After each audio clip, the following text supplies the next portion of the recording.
Comment on s'en sort? C'est ça le problème qui doit aujourd'hui nous axer dans une réflexion. Revenir sur le passé, c'est changer des invectives, ne fera pas avancer le problème. Comment s'en sortir? Je crois que d'abord, il faut comprendre qu'il y a une solution. Ce n'est pas un conflit insoluble. La charte de Genève, dont on parlait, la conférence de Genève, c'est quoi? Après le camp de David, en l'an 2000, quand il y a eu un échec de négociation, quand Clinton était président, entre Barak et Arafat, rappelez-vous, c'est pas si loin que cela.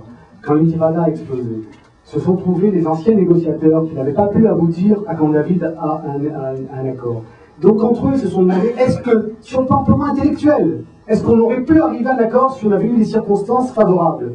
Ils ont pu se retrouver, négocier pendant plusieurs années, et leur négociation a abouti à la signature d'un accord signé à Genève en 2003, en décembre 2003, accord signé par un certain nombre de responsables politiques et militaires des deux camps, anciens chefs d'état-major de l'armée israélienne, anciens généraux, des députés, des écrivains, des responsables du Fatah, des ministres du Fatah, et d'autres mouvements palestiniens laïcs, je ne parle pas du Hamas évidemment, qui se sont mis d'accord sur un plan en détail qui permet une solution sur la base de deux États.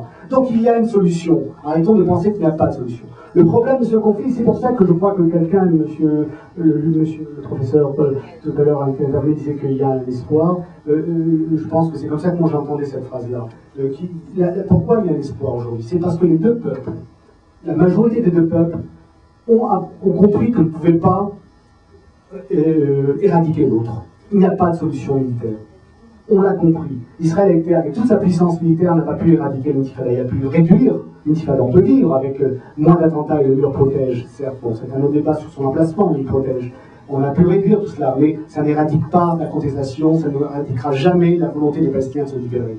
Et ça, les peuples israéliens, dans sa grande majorité, qui vivent de l'autre côté du mur, qui vivent à l'ouest de la ligne verte, qui ne va très rarement dans les territoires occupés, c'est quand même 92% de la population, hein. Il n'y a que 8% de la population qui vit dans les territoires.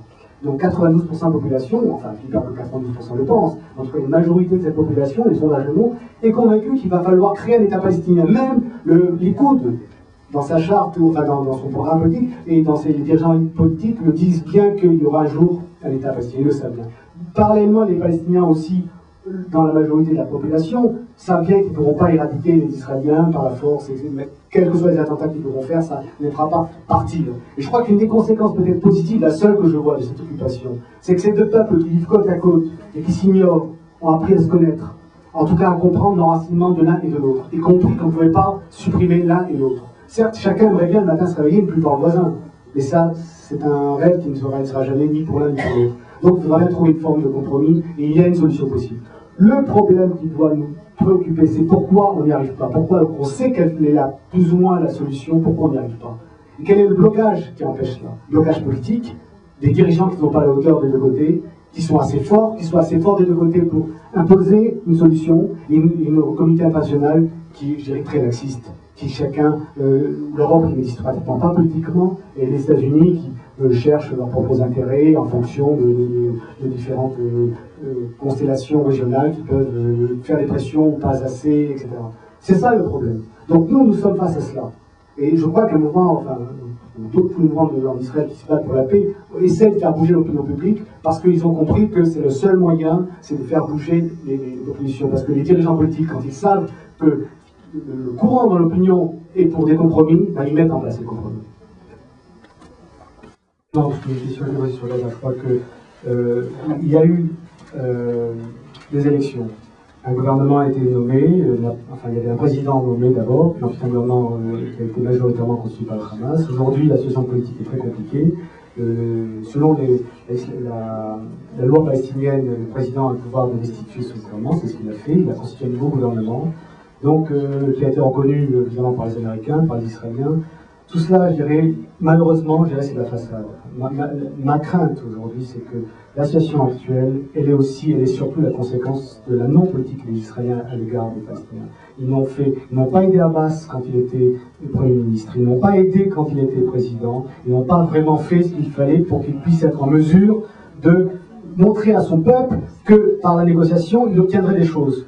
Donc, face à en n'obtenant rien d'une part et la misère d'autre part, il est certain que c'est le terreau de la rancœur et de l'extrémisme. Et le Hamas là-dessus peut effectivement se développer, notamment que le Hamas, il faut savoir, c'est une association politique et sociale surtout.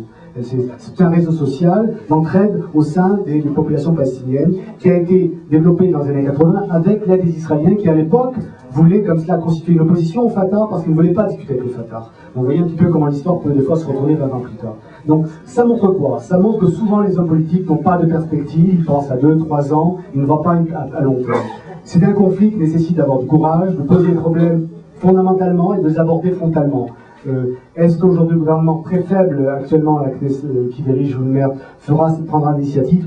C'est pas tout à fait exclu, mais au Moyen-Orient, on ne peut jamais prévoir les événements. Il y a 1 an et demi, ce gouvernement a été élu sur la base de la poursuite du démantèlement de colonies. C'était après Gaza, après les démantèlements des 20 colonies de Gaza. Olmert a fait sa politique sur la campagne électorale pour continuer ce démantèlement. Certes, de façon unilatérale, c'est pas la meilleure façon de le faire, mais mieux vaut un démantèlement et partir que de rester.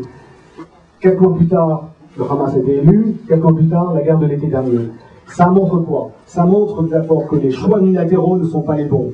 Parce que la guerre du Liban, c'est la conséquence d'un retrait unilatéral qu'avait fait Barak 7 ans plus tôt. Comme les Qassam qui sont envoyés des roquettes sur les sources des rocs, c'est la conséquence d'un retrait unilatéral qu'a fait Sharon à Gaza.